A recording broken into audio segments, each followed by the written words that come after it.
because our deepest wounds often reveal our greatest purpose.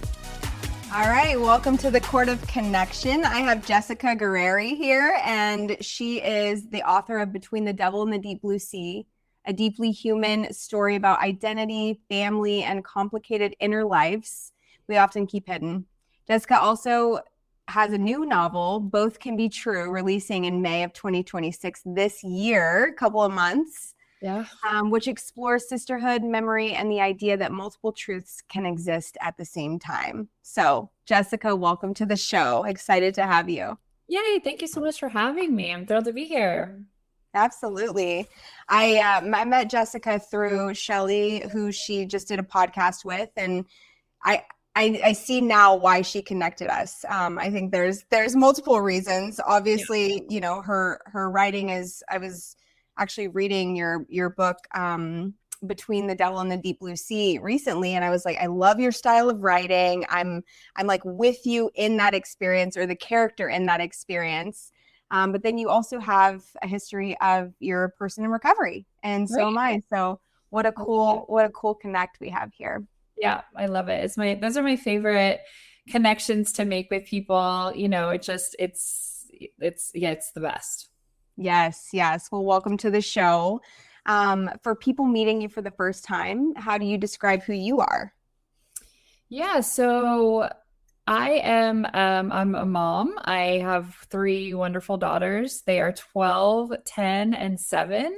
And so I always say, like, my higher power has a heck of a sense of humor, because I was quite a handful as a young girl, and then I just went on to have 3 of them. So karmic retribution, I suppose. But they teach me so much about myself, and I'm really grateful to be a mom. But I will say, what I decided to do when I wrote Between the Devil and the Deep Blue Sea was write about the version of honesty that I wanted to show, of like, I thought that I was supposed to be this amazing mom, and that was my whole passion, my whole goal in life. You know, I was always the kid with all the cousins on her lap, and like, I wanted to babysit early.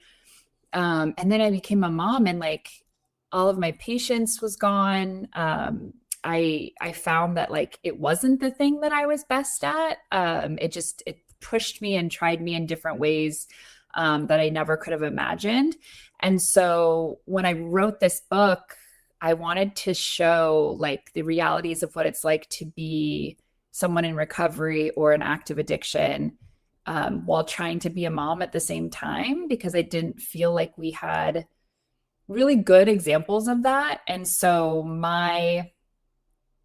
so like, I know that's not your question. I'm just like diving right into the book, but really, like, whenever I present myself as being a proud, sober mom, I always like to lead with the fact that like, I thought I was going to be so great at this motherhood thing, and it turns out I'm really not. I'm so flawed at it. And it pushes me in all these ways, but I think that's part of the journey of it. Right. So yes, I am a mom. Yes, I'm an author. But I'm so thrilled, first and foremost, to be sober. Yes. Yeah, we would not have the life that we have today if we weren't. But gosh, your honesty is so compelling and attractive. And I think, you know, we live in a world where people are constant, like, we're getting the highlight reels of everyone's life on social media. And, you know, it's kind of designed to be that way, but that's not life. And I always really appreciate meeting someone like you who's like willing to say the thing. You know, I myself have been like, am I too selfish to be a parent? What would I would be the parent that turns their head around and is like, you little bitch, you know, it just like, you be quiet back there. Yeah. Very human. And so, you know, it's always so relieving to hear somebody speak truthfully about what that experience is like for them. And some people become a parent and they ace it and they're so good at it and that's their life purpose. And some people are, you know, just being a human, having the experience of being a mom and doing their best. And that's real. Well, and I also don't think that you can know until you're in it. You can have like the the Instagram reel version of it in your head. And it's like, oh, we're going to Disneyland and it's amazing. And it's like, okay, well, if we were going to Disneyland, we we can't stand in lines. We don't like crowds of people. That isn't all those things. That's the fantasy, right? And so what we know about being in recovery and like just I would so much rather be honest about how it truly is versus paint an inaccurate picture, because it is wonderful and it is beautiful and it is all the things that people say, but like I needed to hear what other people weren't saying, which is like, oh no, it's okay if it's not the greatest thing that you've ever done in your life, and that's okay. It doesn't make you a bad mom. It makes you an honest one. 100%. Yes. And that level of honesty gives other people permission, which is so cool. I love that. That's how I live my life today, because I did the whole trying to box it in a nice little pretty box with a bow. And part of my journey is being a people pleaser and a chameleon. Oh, yeah. Aren't all women really, truly. Yeah. I did not live inside that space anymore. I turned 40 last year. And something about turning 40 and like just being like, oh no, I'm done, like truly caring what other people think in that capacity. And it's okay. Also, being an author too is so bizarre, because it's this job where you're putting an art form out in the world and you're asking other people to receive it. But in doing that, it's incredibly vulnerable, right? And so it's the only career you can have where like your whole job is rated by stars, like literally like, oh, so it's like, oh, 1 star, like your whole piece of your heart is somebody else's, hot garbage essentially. And you're like, oh, okay. And it's wild, right? And that it to me, it just translated into this idea that I'm like, wow, I very much am okay with how other people perceive me, how other people perceive my art, because I'm still sober. I'm going to continue to still be sober first and foremost. And like, I didn't do this for anybody but myself, right? Like I didn't write this for anybody but myself, and what I needed. Yeah. So, yeah. Love that. What did little Jessica think her life was going to look like? So, I was always I was always creative. I'm really tall, so I'm 6'1". I come from a really tall family. And so I was super athletic. And thank God for that, because that was like my outlet for like, I was like the quirky, weird kid, I like was always writing in my journal, and, I had these big angsty feelings and emotions, and like, cut to me having 3 daughters now. And it's just like, it's all feelings all the time. My husband is like, oh, wow, we have so many feelings today. I'm like, yes, we do. In my wildest dreams, I wanted to be an author. And actually I have in my journal, it says, I want to be a writer. I want to be a mother. And I am both those things. And I wanted to do something creative. I come from a family of English majors and librarians, and so we read books all the time. And I just remember like opening up a book and like seeing a picture of an author and be like, wait a minute, this is like something you can do. Like you can just do this and put this out into the world. And so when I just decided to go for it, I came by it honestly because I was an English major from UC Davis with creative writing as my background, but I had never written like a full novel before. And so I just did what we do in recovery, whereas you act as if, right? Like I pretended that I could do it until I did it, right? You fake it till you make it, like everyone else. And I just put my head down and I thought, if I can be sober, I can do anything. And so I wrote the book during the pandemic, and it got rejected over, I always tell people this, it got rejected over 100 different times via agents, via publishing houses. So I have 100 forms of rejection that were just like, nope, this isn't right. Nope, this won't sell. Nope. And then it did. And not only that, but I got a 2-book deal from a big five publishing house, HarperCollins, and Mm. they bought both of my books, and I wrote 2 books in 2 years. And I'm doing really well. So there you go. Wow. Yeah. Oh, you bring up such an amazing point. So many people, myself included, spent most of my life on the outside of the arena and not in the arena because of that very thing, right? It's like I couldn't possibly endure rejection, right? And I just went through this process and made this massive connection where it was like, how did I not see this before? When someone's rejecting you, rejecting whatever your question is, they're not rejecting you. Right. They're rejecting what you're offering or what you're asking, Yeah. right? And that was such a big turning point for me because I always made it about rejecting Danielle, right? And then it went back to that young little girl that always felt rejected and never felt good enough and blah, blah, blah. And so I would love to hear about your journey moving through being rejected 100 times and what kept you going. And there was obviously some level of certainty that was like, no. Yeah.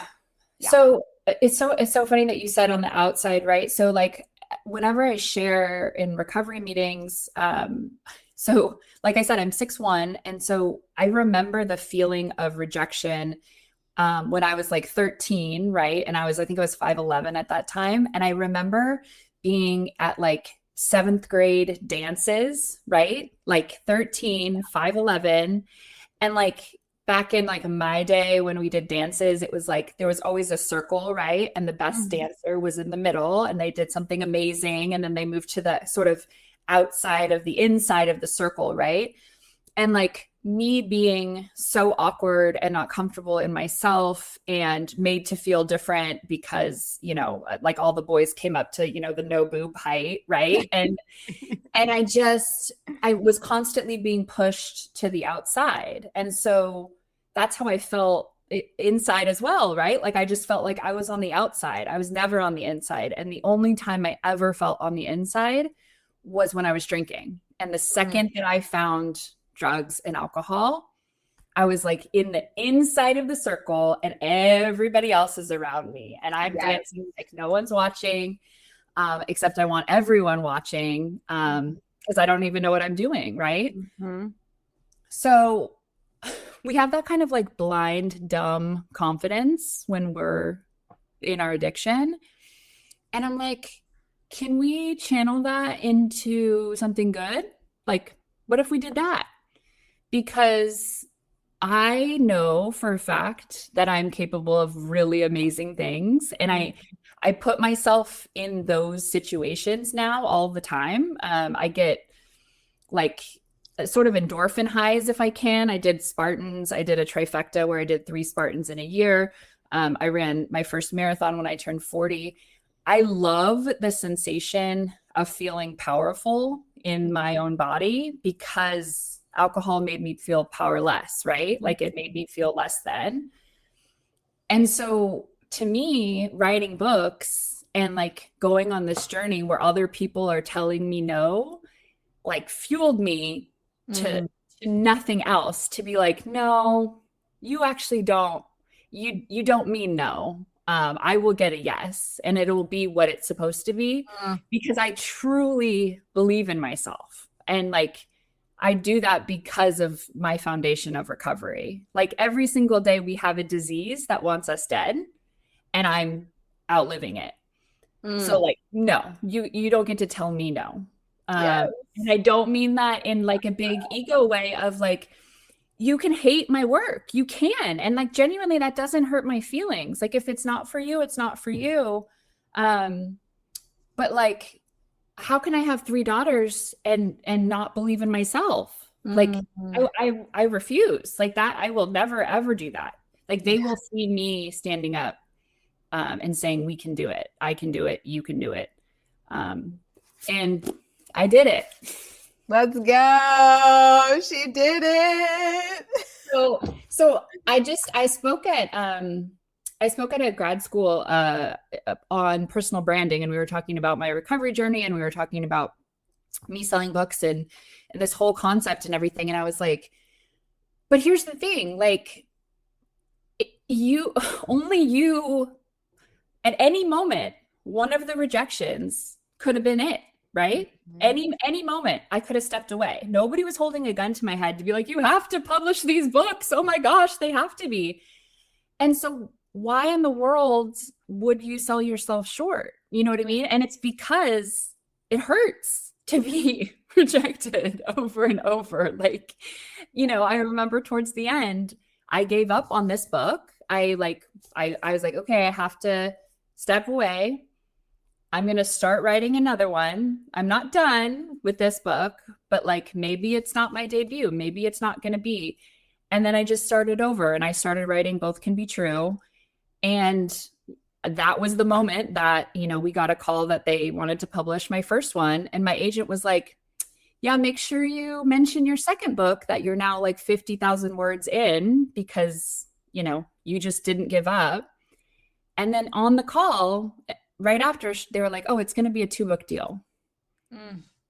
So I was like, yeah, if I would have just said, never mind on this, I was supposed to go on to the other one, have it available so they could offer for both. Yes.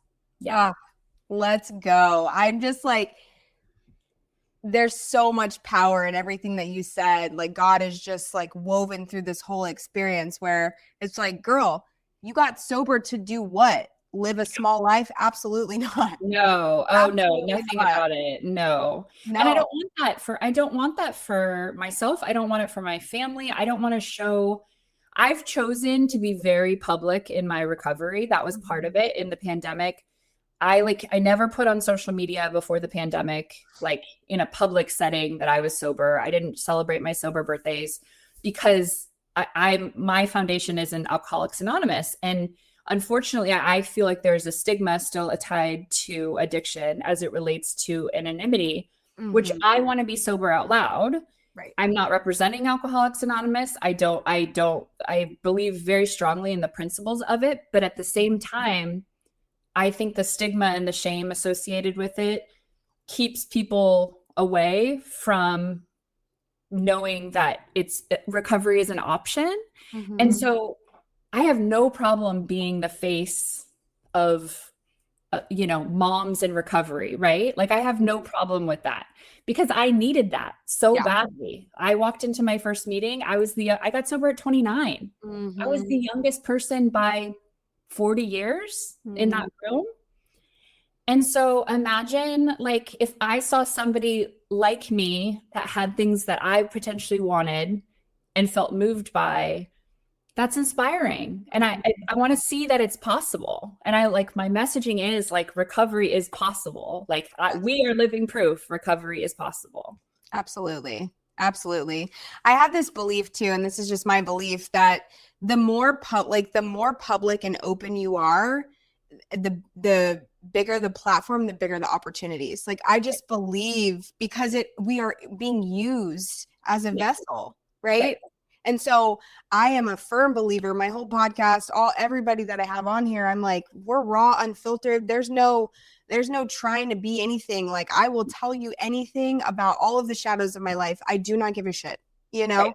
Because and that's the purpose. And also it's usually the most vulnerable places that you choose to go. And that's why I write books on it. The darkest places I want to go. So for instance, like one of the themes of my book is like, well, should she have been a mother? Like she did become one, but should she have? And that's something that I had to reckon in my own brain. Right. And that's a horrible thing to think as a mother. And like, my poor children, right? They're going to have to read this and go to therapy one day and be like, oh my God, my mom didn't want to be a mom. Like, what? Like, you don't love me? No, it's just me being vulnerable and honest and saying like, it's really hard. And I want to tell you that it's really hard because I thought it was going to be really easy. I thought it was going to be all these things. So like vulnerability breeds vulnerability, right? So like I'm sharing in hopes that other people will want to share. And then that just makes us feel like less alone on this whole crazy planet that we're on. Yeah. Yes. Do you feel like writing this book helped you gain a deeper understanding of who you are and your relationship to yourself? Oh, I mean, that's the only reason that I write. That's what is to further that connection, to make other people feel less alone, but first and foremost, to profoundly try and understand myself. I think back on that little girl, right? And I'm writing a third book right now, and we go out on submission next week. And the whole premise is about this concept of how, like, I went through and I read all of my old journals, right? And I have journals starting from 5 years old to when I was 20. And I stopped at 20 because I was too drunk to keep writing, right? I like physically could not write at nighttime. The words would just fall off the page because I was in the process of passing out. And that's the only reason I stopped writing. And I like look back and like there was so much pain in my writing and so much like confusion and sadness. And so I decided to write about it. And like, I started doing EMDR therapy and like trauma therapy. And I decided to incorporate it into my book. And I thought, you know, there's no way I'm alone in this, right? Like if you're a child of growing up in the 90s and 2000s, the way that young girls were sexualized, and now that we're coming to realize like intentionally sexualized, you know, via Victoria's Secret, via what, you know, Abercrombie, however you want to name it. And the way that men were allowed to talk to us. And I had a PE teacher that would check my muscles every day by feeling my legs in front of the whole class every day. And that was how we started the day. And I was 15. And these are the things that like I have in writing. That's like, because I also want to say, oh no, these things didn't happen, right? This is my childish mind. I'm gaslighting myself to be like, no, that's not true. And yeah, no, they did. And now I'm a mom to 3 girls. And I'm like mad. I'm mad and gonna fight for them. And yeah, so ultimately the long answer to that is that it's helped like heal me in ways that writing has healed me in ways I can't even begin to describe. You have to read my books. Yes. I'm so moved by that. And it's so true. The body keeps the score. It just does not lie. We can't escape it. We can try.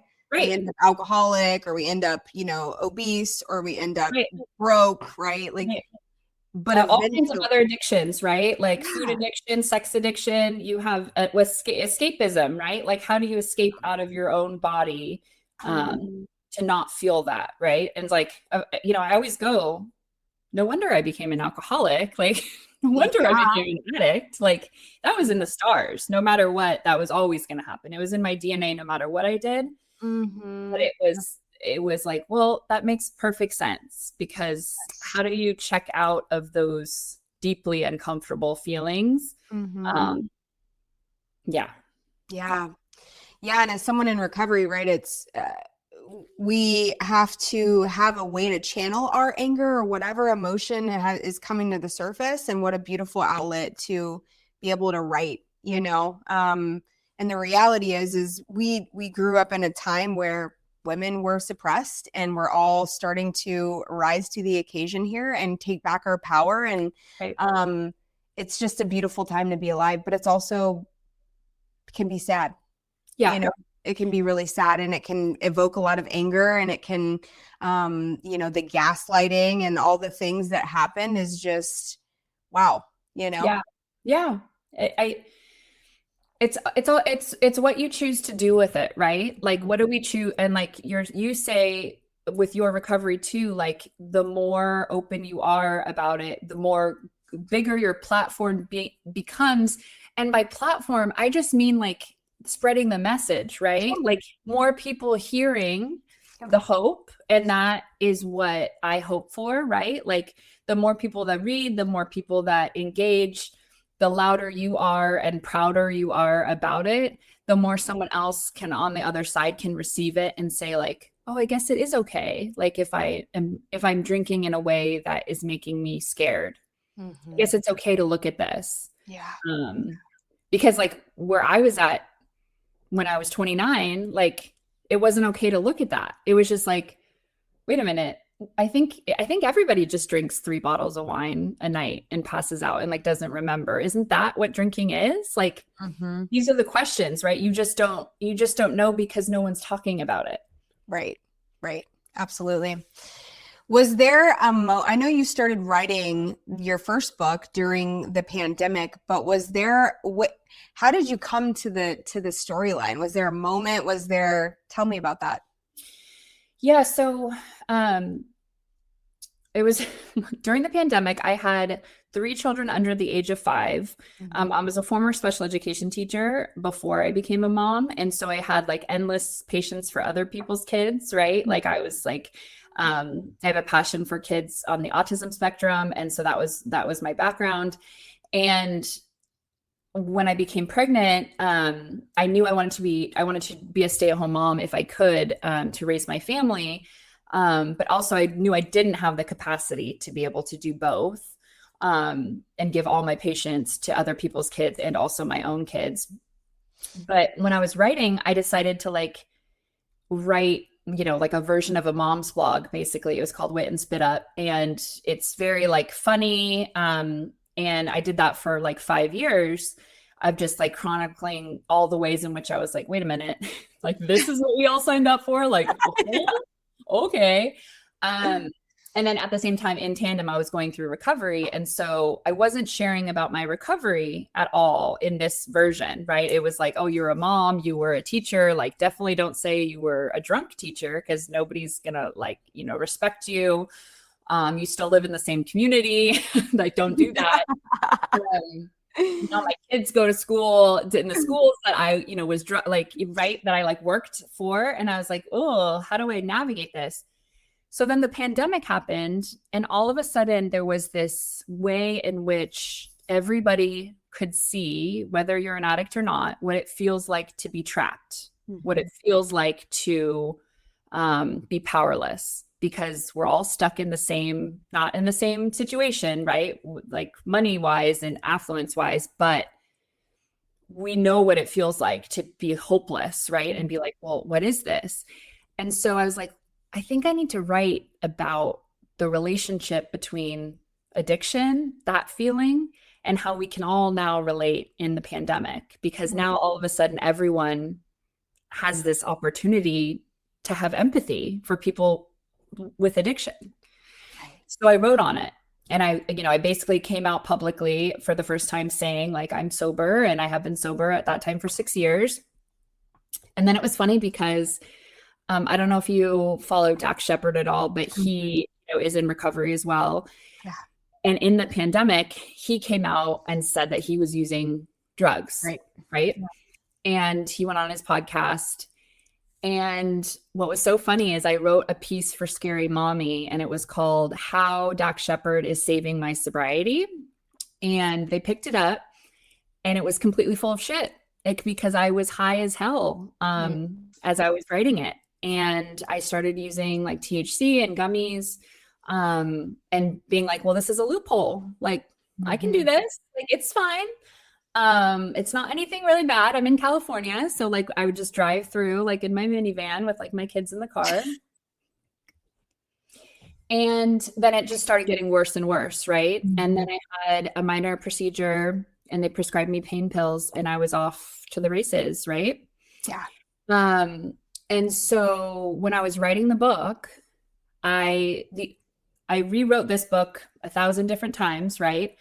The only parts of the book we actually kept are the darkest moments where it's written from Leah's perspective, and she's inside her alcoholism. That is actually me inside my own addiction again. In that case, I was, on THC. And you can hear the ache and the agony and the help someone like I'm trapped underwater feeling. Yeah. And so that's how this book was born, was from that place of telling the truth of like, I can't be a good mom.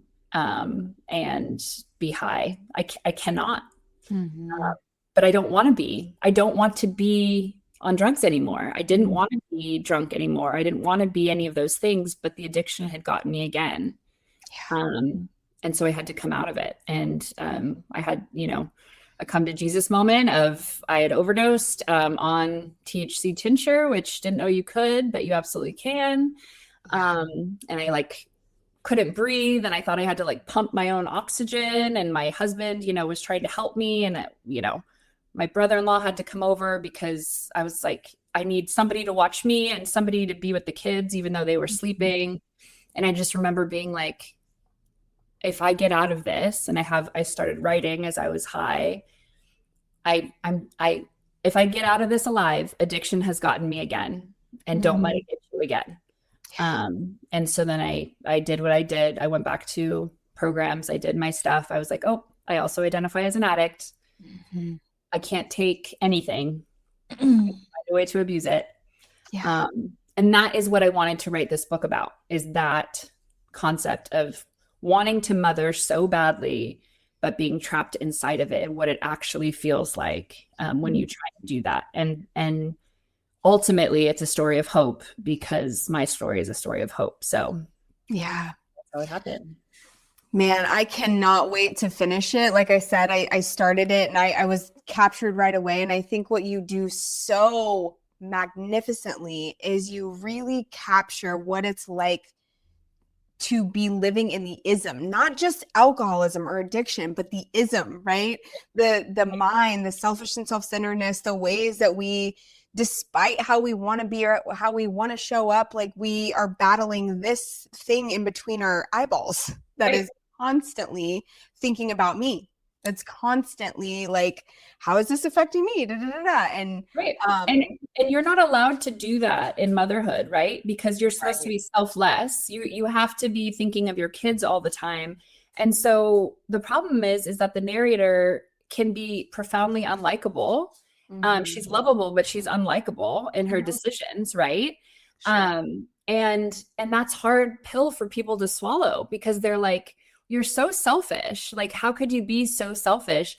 And what I was really hoping was that somebody could gain the perspective of the empathy of her suffering, to see that she didn't actually want to be this way.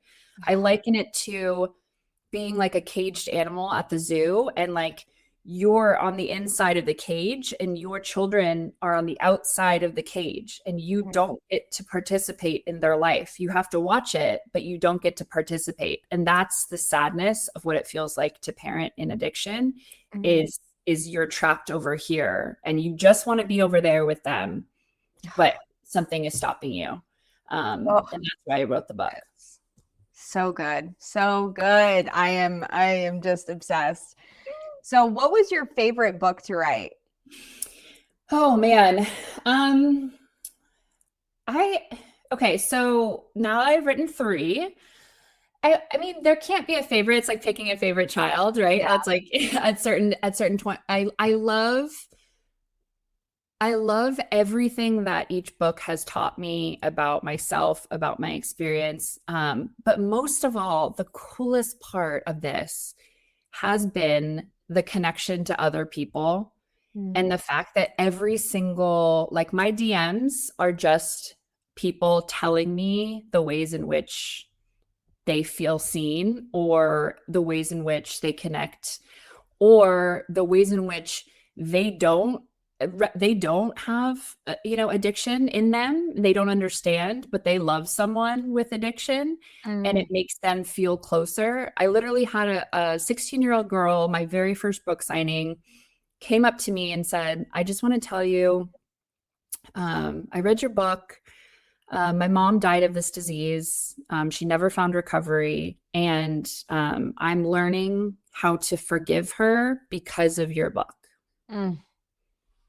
And I was just like, okay, I don't know what else to do. I was like, that's it. I won the whole thing.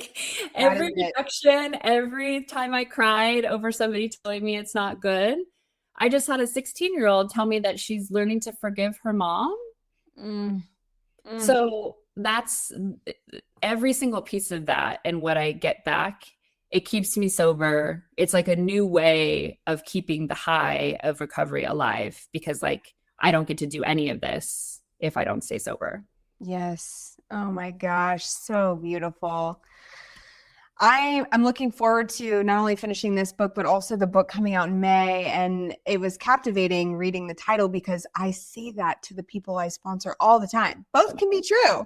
All of it gets to be true. That's what I say, right? All of it gets to be true. Right. So how did you come to that? Yeah. So this book, okay, so this one comes out. This is what it looks like. I love the cover. It comes out in May. So how I came to this one was, again, I say that expression all the time. All of my friends say that expression. I think women in general, we learn how to live in contradictions, right? Like you can be both afraid and unafraid. And so I wanted to write about what it looks like for all the ways that women can disappear in plain sight. And how does that happen? It happens in motherhood. It happens in womanhood. It happens in partnerships. It happens, it happens on a Tuesday, right? Like you can be seen, but then completely unseen. And the scariest part is when you lose yourself, right? And so we know that in recovery, obviously, that is where the foundation of this book comes from. But I wanted to write about a woman that had long-term recovery, like I did, and then sort of a past trauma comes up, and she's sort of thrown back into the idea that like that was unresolved. And so she starts to explore substances other than alcohol. It's very much my story. And I wanted to show that the way in which she loses herself, but really she was losing herself all along, because she hadn't healed from this piece, like how we have to keep working through. And the fact that recovery is not linear. Like I was my ego was so big with I got 10 years of sobriety. I got, 6 years of sobriety. I'm like, I got this. And then I was like, well, and I didn't lose it because I relapsed with drugs. I still was sober with alcohol. And then I was like, wow, that messaging isn't going to be helpful. Like, I need to be honest. Like, I think it's most helpful if I just share, like, this is how it happened. I genuinely, because of the pandemic, like I was like, well, it's the end of the world. This is the time if we're going to experiment with other things. And so I was like, I bet that's relatable to other women, right? Or to other people. And it doesn't have to be about addiction. It can be about anything. There's two women, they're two sisters. It's a story about sisterhood. And one of the sisters is on long-term recovery. The other one isn't, but she loses herself in her identity of motherhood and in her marriage. She's married to someone who, they're learning in real time, may or may not be somewhere on the spectrum. And so her daughter is newly identified on the spectrum. And she has to be the caretaker for everyone. And so where is she? Like, where does she go in all of that? Right. And I was like, and I think that's also highly relatable, because who doesn't also feel that way, where you're like, I have to be everything to everyone. All the plates are in the air. It's the woman's job to take care of everyone, but who takes care of the woman? Right. Yeah.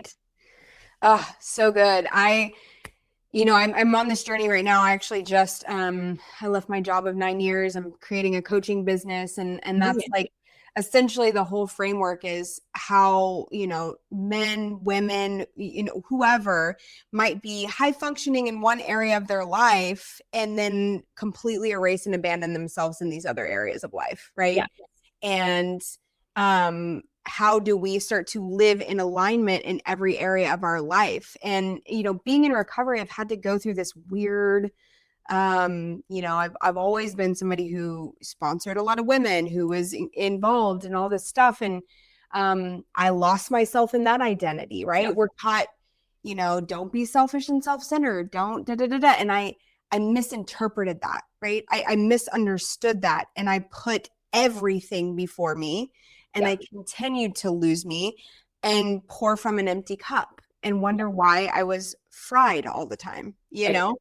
And in this chapter of my life, what I am claiming and recognizing is I actually do get to come first. I have to come first.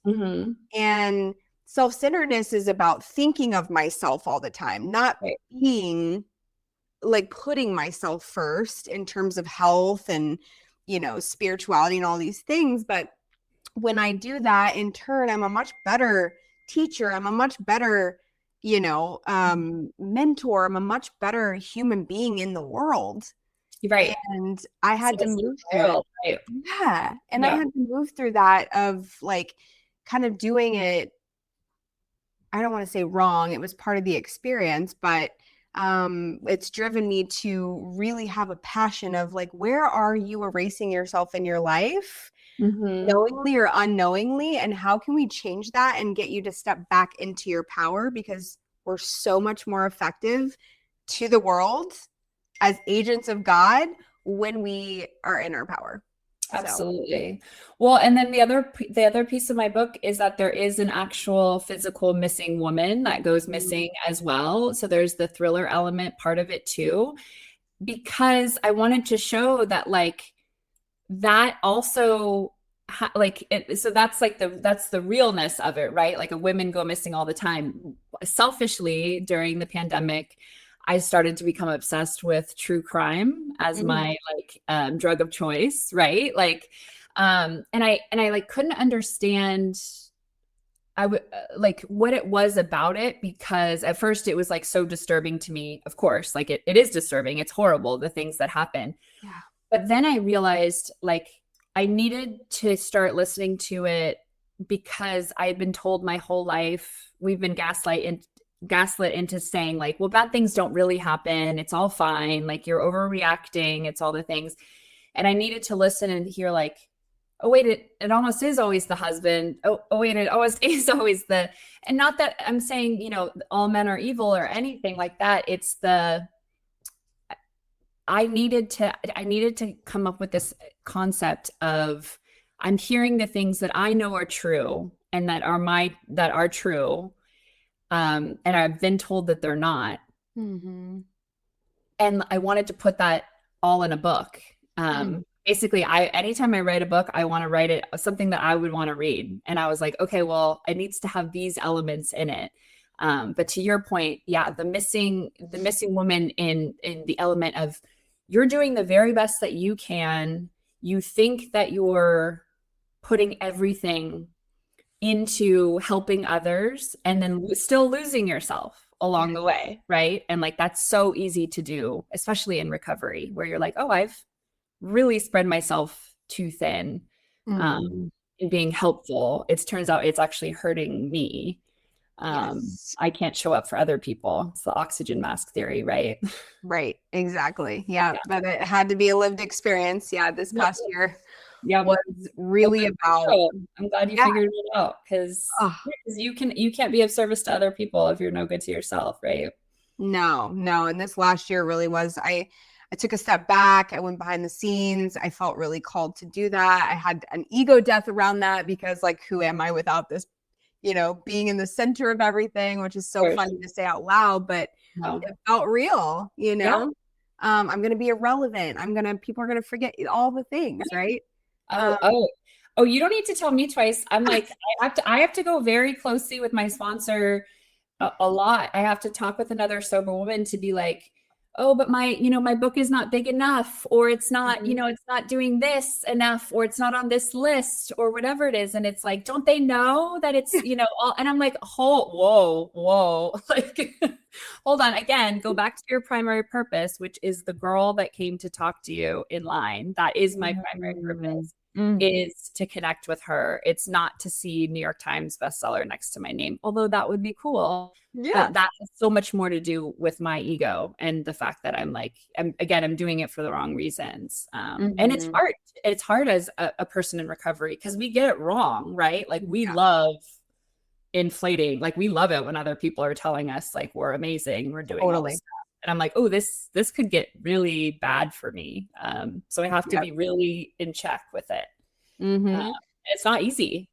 Yeah. Yeah.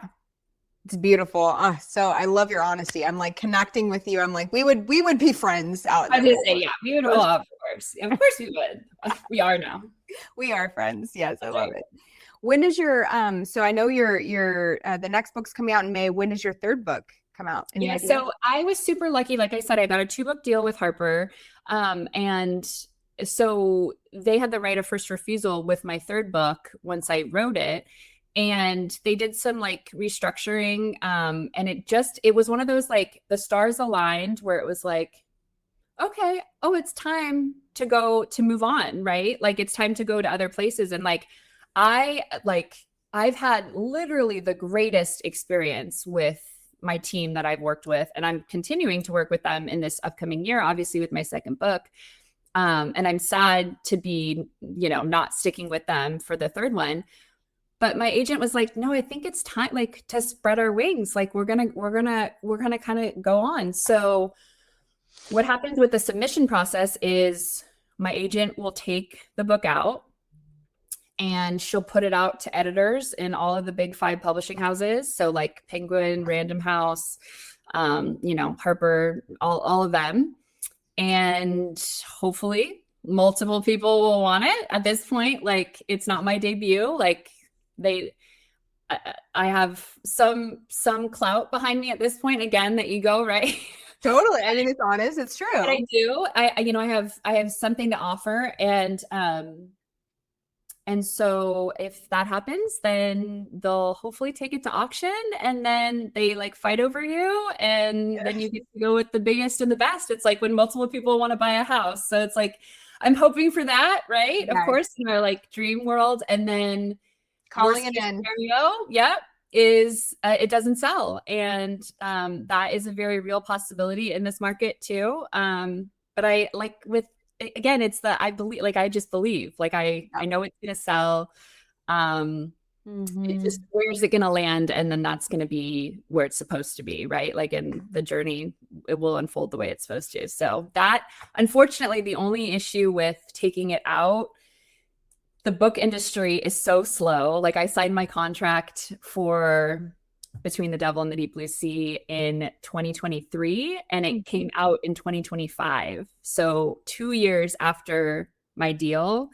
And then the next one a year after that. But that was only because we were already like in the mix. So we're probably talking at least 2028, which sucks because I would love to do a book a year, but I moved too fast, apparently.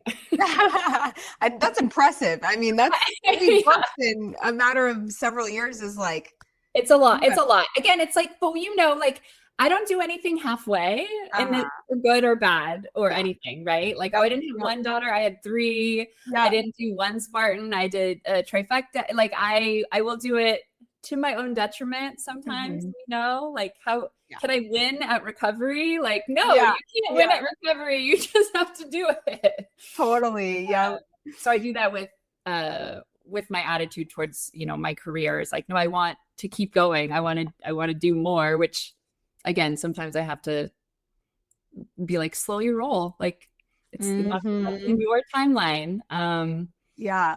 And if ever there was a lesson for that, it's the publishing industry is the lesson for that of like, oh no, they're going to do it in their own timeline. Yes. I don't know if you know anything about astrology, but there's just I'm like, do you have Virgo, Aries, something like that? Like, do you know? I'm Sagittarius. December 6th is my birthday. And I don't know, but I don't know all of that. I don't follow any of it. I only know like, I only know when I connect with people, but what I've found though is I have yet to not connect with another either person in recovery or another person that's an author. And like the coolest thing is having those 2 worlds combined, because recovery people are the best people, right? Like they're the ones that are like, I'm sorry, do you need a place to live? Do you need to come live with me? I will give you a house. Yes. And then book people are just very genuine and sincere as our recovery people, but they're like deep thinkers, and they, they care about relationships and they care about things that matter.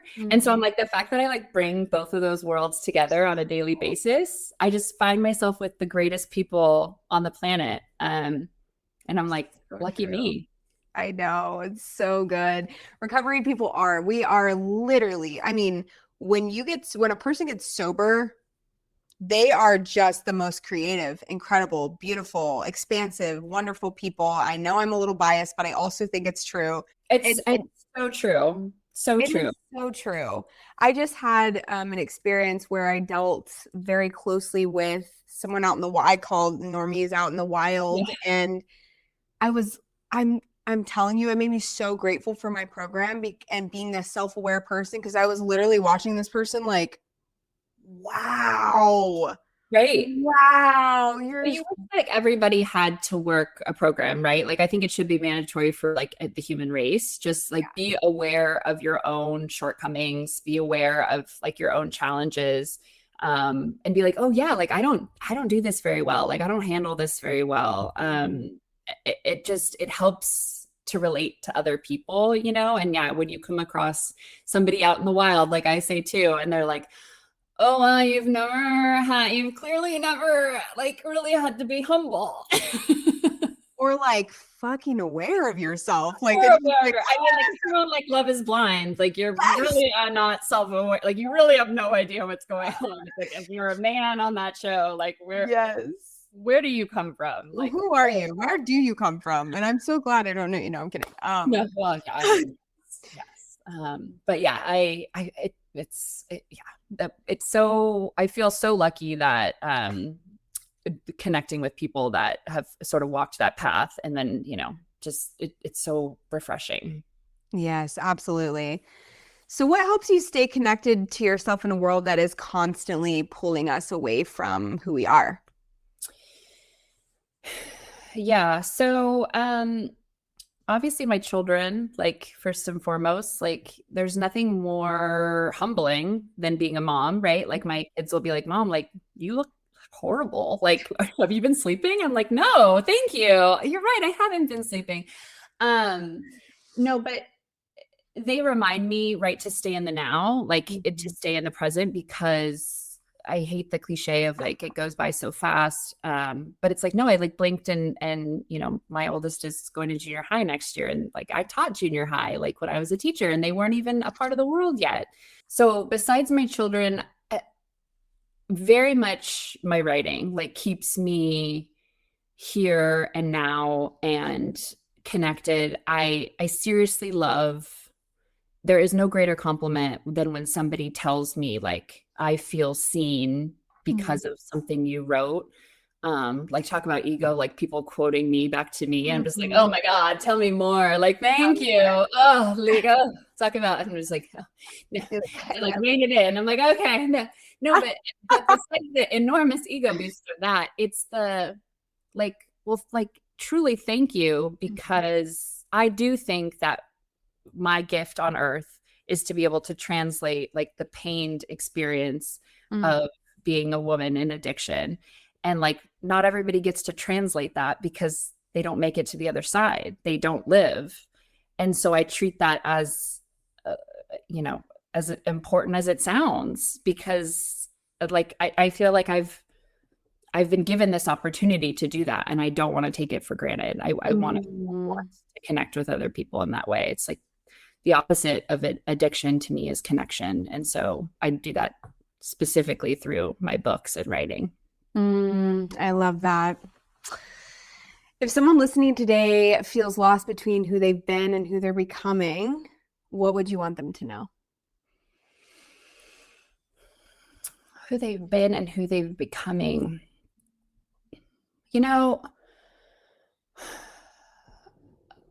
I feel like it's like every day is your shot, right? Like we have today. It's the cliche for a reason of like one day at a time. I very much believe that like there's always this moment to turn it around, right? To like what happens with my kids a lot of the time, and that like I didn't realize is so profoundly healing, is to like own our mistakes in real time. So like I didn't grow up where it was like my parents like apologized to me, right? Like there was no like acknowledgement of they made a misstep in parenting, and that was just the way parenting was done, right? Like they're like the ultimate authority, and they know even when they're wrong. And I don't live that way, right? Like I'm very fallible in front of my kids, and I'll be like, oh my God, I did that so badly. Like, oh my gosh, I told you not to yell, and then I just yelled. And like, Mm, I think if there's someone who's out there struggling and saying like, who am I in between? Like, you can call yourself out at any time and be like, wow, I'm doing this so badly, but I want to do different. Like I really do. There's the want. And I mm, think sometimes we have to act as if, right? Like I literally wrote an article in 2020. I was like, I'm just going to call myself a writer and see what happens and see if I can just be a writer. And then I became an author in 2025. Because why not? Like, who's saying no? I was the only person saying no. Like that person, mm. you are the only person standing in your way, right? Yes. And we'll come up for excuses for anything, right? Like, Mhm. oh man, I was the queen of Yes. it. I was like, well, it's a Tuesday. I can't not drink on a Tuesday. Like, Yes. Yes. Yes, that's girl. not it. That's not it. Like get Mhm. out of your own way. And I say this as someone who's looking at herself, right? Like I am guilty of that too. Um, Mhm. but yeah, I very much I have so much empathy for that person in that space, Mm. because yesterday was a different story. Like yesterday was a horrible day for me, and I was like, nope, I hate it. I hate everyone.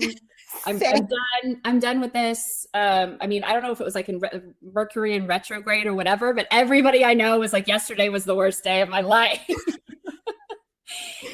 It was a rough day for me. I'll say And I that. was like, but here's the difference is a sober me knows that it isn't the end of the world, right? Also, Mhm. drinking and doing drugs will make it worse. Like, Mhm.